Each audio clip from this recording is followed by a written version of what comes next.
ఈరోజే భీష్మాష్టమి. భీష్మాష్టమి రోజు ఏం చేస్తే జన్మల పాపాలు పోయి కోటి జన్మల పుణ్యం కలుగుతుందో, సంతాన భాగ్యం కలుగుతుందో ఇప్పుడు ఈ వీడియోలో మనం తెలుసుకుందాం. వీడియోని ఎక్కడ స్కిప్ చేయకుండా పూర్తిగా చూడండి. అప్పుడే మీకు చక్కగా అర్థమవుతుంది. రథసప్తమి తర్వాత రోజే భీష్మాష్టమి. రథసప్తమి తర్వాత రోజు అంటే మాఘశుద్ధ అష్టమి రోజు భీష్ముడు అంపశయ మీద ప్రాణత్యాగం చేశాడు. మాఘమాసం శుద్ధ అష్టమి రోజు రోహిణీ నక్షత్రంలో సూర్యభగవానుడు నడినెత్తి మీద ప్రకాశిస్తూ ఉండగా అభిజిత్ లగ్నంలో ఆయన పరమాత్మలో ఐక్యమైనాడు. కాబట్టి ఈ రోజును భీష్మాష్టమిగా పిలవడం జరుగుతుంది. ఈరోజు భీష్మ పితామహుణ్ణి మనసులో తలుసుకుంటూ మనిషిగా పుట్టిన ప్రతివారు నీటిని తర్పణగా విడవాలని మన శాస్త్రాలు చెబుతున్నాయి.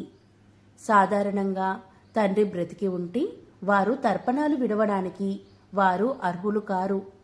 కానీ భీష్మాష్టమి రోజు భీష్మ తర్పణాన్ని తండ్రి ఉన్నవారైనా తర్పణం విడవాలని శాస్త్రాలు చెబుతున్నాయి. అంతటి మహిమాన్వితమైన రోజు భీష్మాష్టమి.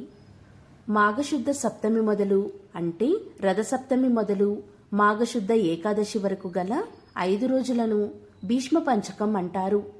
భీష్ముడు అంపశయ మీద పరుండి ఈనాటి నుండి 5 రోజుల్లో రోజుకొక ప్రాణం చొప్పున తన పంచప్రాణాలను విడిచాడు. మాఘశుద్ధ అష్టమి భీష్ముని నిర్యాణ దినం. హేమాద్రి వ్రతఖండంలోనూ పద్మపురాణంలోనూ ఇలా వివరణ ఉంది. భీష్మాష్టమి రోజు ఎవరైతే తిలాంజలి ఇస్తారో వారికి సంతాన ప్రాప్తి కలుగుతుందని వివరణ ఉంది. దీనివల్ల భీష్ముడు ఈరోజే మరణించినట్లు తెలుస్తుంది. మహాభారతంలో కూడా మాఘశుద్ధ అష్టమి నాడే భీష్ముడు మరణించినట్లు వివరణ ఉంది. భీష్మాష్టమి రోజు భీష్ముడికి తర్పణం వదలాలని తిథితత్వం చెబుతుంది. ఈ ఒక్కరోజు భీష్మునికి శ్రాద్ధం తర్పణం చేసిన వారికి సంవత్సరమంతా చేసిన పాపమంతా నశిస్తుందని ప్రతీతి. అంతేకాదు ఈరోజు ఇలా చేస్తే సంతాన భాగ్యం కలుగుతుంది. భారత వీరుల్లో భీష్ముడు అతిలోకుడు. తండ్రి కోసం భీషణమైన ప్రతిజ్ఞ చేసి దానిని నిలుపుకున్నాడు. అతని పట్టుదలకు మెచ్చి దేవతలు అతనికి స్వచ్ఛంద మరణవరాన్ని ఇచ్చారు. భారత యుద్ధం దక్షిణాయనంలో జరిగింది. ఆ సమయంలో ప్రాణం వదలడానికి ఇష్టం లేక భీష్ముడు ఉత్తరాయణం వచ్చే వరకు అంపశయ్యపై పడుకొని మాఘశుద్ధ అష్టమి రోజు ప్రాణాలు వదిలాడు. భీష్ముడు తన పంచప్రాణాలలో ఒక దానిని సప్తమి రోజు, 2వ దానిని అష్టమి రోజు, 3వ దానిని నవమి రోజు, 4వ దానిని దశమి రోజు, 5వ దానిని ఏకాదశి రోజు వదిలాడని కొందరు చెప్తారు. మాఘశుద్ధ ఏకాదశి భీష్మ పంచకానికి ఆఖరి రోజు. కానీ చాలా గ్రంథాలు మాత్రం మాఘశుద్ధ అష్టమి రోజే భీష్మ నిర్యాణ దినంగా చెప్తున్నాయి. ఈరోజు ప్రతి ఒక్కరూ కూడా విష్ణు సహస్రనామాన్ని పఠించాలి. అలా పఠించలేని వారు ఈ తారక మంత్రాన్ని పఠిస్తే విష్ణు సహస్రనామాలు చదివిన దానితో సమానం. అలాంటి వారి ఇంట్లో సకల శుభాలు కలుగుతాయి. ఆ భీష్మ పితామహుని ఆశీర్వాదం తప్పక కలిగి సమస్త పాపాలు నశిస్తాయి. శ్రీరామ రామ రామేతి రమే రామే మనోరమే సహస్రనామ తత్తుల్యం రామనామ వరాననే అనే ఈ తారక మంత్రాన్ని భీష్మాష్టమి రోజు ఒక్కసారి చదివినా ఎంతో పుణ్యాన్ని పొందుతారు. ఎందుకంటే ఈరోజు భీష్ముడు విష్ణు సహస్రనామాన్ని చదివి తన శరీరాన్ని వదిలాడు. భీష్ముడు తాను మరణిస్తూ శ్రీ మహావిష్ణువును 1000 నామాలతో స్మరిస్తూ ఈ లోకానికి పరమ పవిత్రమైన శ్రీ విష్ణు సహస్రనామాలను అందించిన మహానుభావులు భీష్మాచార్యులు. కాబట్టి ఎవరైతే ఈరోజు విష్ణు సహస్రనామాన్ని చదువుతారో లేదా తారక మంత్రాన్ని చదువుతారో అలాంటి వారి జన్మల పాపాలు పటాపంచలవుతాయి. ఆ ఇంట్లో అన్ని శుభాలే జరుగుతాయి. భీష్మాష్టమి రోజు ప్రతి ఒక్కరూ ఒక ప్రత్యేకమైన విధి విధానాన్ని పాటించాలి. ఈ విధి విధానాన్ని తెల్లవారుజామున 5 గంటలకు చేయాలి. అలా చేయడానికి వీలు కాకపోతే కనీసం ఉదయం 9 గంటల లోపైన చేయాలి.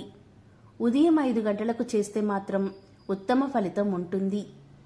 భీష్మాష్టమి రోజు ఉదయం 5 గంటలకు ఎవరైనా సరే దోషుడి నిండా నీళ్లు తీసుకొని దక్షిణ దిక్కుకు తిరిగి భీష్మ పితామహుణ్ణి స్మరించుకుంటూ 3 సార్లు నీటిని వదలాలి. దీనిని తర్పణం ఇవ్వడం అంటారు.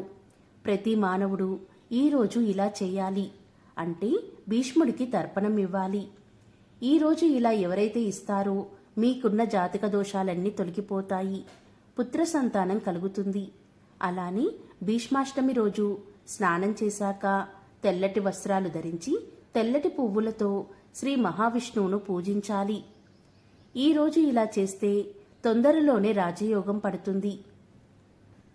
ఈ సందర్భంగా భీష్ముడు ఇచ్చిన 5 బాణాల కథను ఎవరైతే వింటారో వారికి సకల శుభాలు కలుగుతాయి.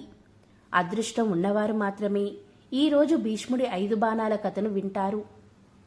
మాయాజూదంలో ఓడిపోయిన పాండవులు 12 ఏండ్ల అరణ్యవాసం, 1 ఏడాది అజ్ఞాతవాసం చేయవలసి వచ్చింది. ఎంత చేసినా కూడా వారికి వారి రాజ్యాన్ని తిరిగి ఇచ్చేందుకు దుర్యోధనుడు ఒప్పుకోలేదు. కనీసం 5 ఊళ్ళన్నా ఇప్పించమన్నా కృష్ణుడి రాయబారము చెల్లలేదు. దాంతో కురుక్షేత్ర యుద్ధం అనివార్యమైంది. కౌరవులు యుద్ధానికి మంచి సందడిగా సన్నద్ధమయ్యారే కాని ఒక్కో రోజు గడిచే కొద్దీ పాండవులదే పైచేయిగా కనిపించసాగింది. యుద్ధంలో తగులుతున్న ఎదురు దెబ్బలకి దుర్యోధనుడికి దిమ్మ తిరిగిపోయింది. మనసులో కసి పెరిగిపోయింది. ఒకరోజు రాత్రి ఆ కోపంలో భీష్ముని శిబిరంలోకి అడుగుపెట్టాడు. భీష్ముడితో ఇలా అన్నాడు: తాత, నువ్వు ఈ ప్రపంచంలోనే గొప్ప యోధుడివి, కాని 5 పాండవులను చంపలేకపోతున్నావా అంటే నేను నమ్మలేకపోతున్నాను. నువ్వు మా పక్షాన ఉంటూనే వారికి సహాయపడుతున్నావేమోనని నాకు అనుమానంగా ఉంది అంటూ భీష్ముణ్ణి తూలనాడాడు.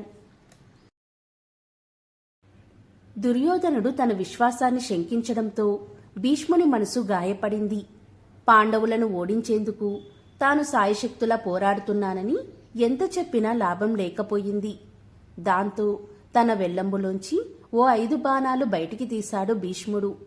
వాటిని తన చేత పట్టుకుని ఏవో మంత్రాలు జపించాడు. ఆ తర్వాత వాటిని దుర్యోధనుడికి చూపిస్తూ, నా శక్తి యావత్తు ఈ 5 బాణాలకి దారపోశాను. వీటితో నువ్వు ఆ పంచపాండవులను సంహరించగలవు. రేపుదయం యుద్ధభూమిలో నేను నీకు ఈ బాణాలను అందిస్తాను అని చెప్పాడు. ఇక భీష్ముడి చేతిలో ఉన్న 5 బాణాలను చూడగానే దుర్యోధనుడి ప్రాణం లేచివచ్చింది. కాని వాటిని ఆ రాత్రి భీష్ముడి దగ్గర ఉంచేందుకు మాత్రం మనసు ఒప్పుకోలేదు. భీష్ముడు అసలే పాండవుల పక్షపాతి అని అతని అనుమానం. తెల్లవారేసరికి అతను మనసు మారిపోతే ఇంకేమైనా ఉందా? ఆ బాణాలను పాడు చేసినా పర్వాలేదు, పొయ్యి ఆ పాండవుల చేతికిస్తే తన ప్రాణాలకే ముప్పు కదా. అందుకని భీష్ముడు వద్దన్నా వినకుండా ఆ బాణాలను తనతో పాటు తీసుకుని బయలుదేరాడు. దుర్యోధనుడికి భీష్ముడికి మధ్య జరిగినంతా గూఢాచార్యుల ద్వారా శ్రీకృష్ణుడు తెలుసుకున్నాడు. రేపు యుద్ధభూమిలో దుర్యోధనుడు ఆ 5 బాణాలను ప్రయోగిస్తే ఇంకేమైనా ఉందా అనుకున్నాడు శ్రీకృష్ణుడు. ఈ అపాయానికి విరుగుడుగా ఉపాయమేమిటా అని ఆలోచించాడు. వెంటనే అతనికి అర్జునుడు గుర్తుకు వచ్చాడు. పాండవులు అరణ్యవాసంలో ఉండగా ఒకసారి దుర్యోధనుడు వారుండే ప్రాంతానికి దగ్గరలోనే విడుద చేశాడు. ఆ సమయంలో దుర్యోధనుడికి గంధర్వులకు మధ్య ఓ తగాదా చోటు చేసుకుంది. ఆ పోరులో అర్జునుడు దుర్యోధనుణ్ణి రక్షించాడు. అర్జునుడి సాయానికి ప్రతిఫలంగా దుర్యోధనుడు తనని ఎప్పుడైనా ఏ వరమైనా కోరుకోవచ్చని చెప్పాడు. ఆ తతంగమంతా ఇప్పుడు శ్రీకృష్ణుడికి జ్ఞప్తికి వచ్చింది. వెంటనే అర్జునుణ్ణి పిలిచి తన మనసులోని మాట చెప్పాడు. అక్కడ తన శిబిరంలో ఆశీనుడై ఉన్న దుర్యోధనుడు సంతోషాన్ని పట్టలేకపోతున్నాడు. ఆ క్షణంలోనే కురుక్షేత్ర యుద్ధాన్ని జయించినంత సంబరంగా ఉంది అతనికి. ఇంతలో అతని శిబిరంలోకి ఎవరో ప్రవేశించిన అలజడి వినిపించింది. ఎదురుగా చూస్తే అర్జునుడు. ఒకరి ప్రాణాలు ఒకరు తీసేందుకు సిద్ధంగా ఉండే వారిద్దరూ ఎదురుబొదురుగా ఉన్నారు. కాని మర్యాద కోసం ఏ పని మీద వచ్చావు అంటూ అర్జునుణ్ణి ప్రశ్నించాడు దుర్యోధనుడు. ఒకనాడు నేను నీ ప్రాణాలు కాపాడినందుకు ఎప్పటికైనా నేను కోరుకున్న వరం ఒకటిస్తానని మాట ఇచ్చావు. గుర్తుందా? ఇప్పుడు ఆ సమయం ఆసన్నమైంది. నీ చేతిలో ఉన్న 5 బాణాలన్నీ నాకిచ్చేయ్ అని అడిగాడు. అర్జునుడి మాటలకు దుర్యోధనుడు హతాశుడయ్యాడు.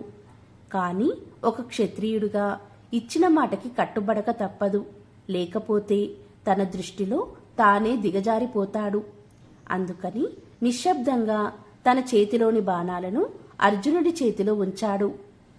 భీష్ముడు రేపుదయం యుద్ధభూమిలో ఇస్తానన్నా వినకుండా వాటిని తన దగ్గరే ఉంచుకున్నందుకు పశ్చాత్తాపంతో కుమిలిపోయాడు. అలా పాండవుల ప్రాణాలను ఎలాగైనా తీయాలన్న దుర్యోధనుడి ఆశ మరోసారి వమ్మైంది. ఈరోజు ఈ కథను ఎవరైతే వింటారో వారికి ఆ భీష్మ పితామహుని ఆశీస్సులు నేరుగా అందుతాయి. సకల శుభాలు కలుగుతాయి.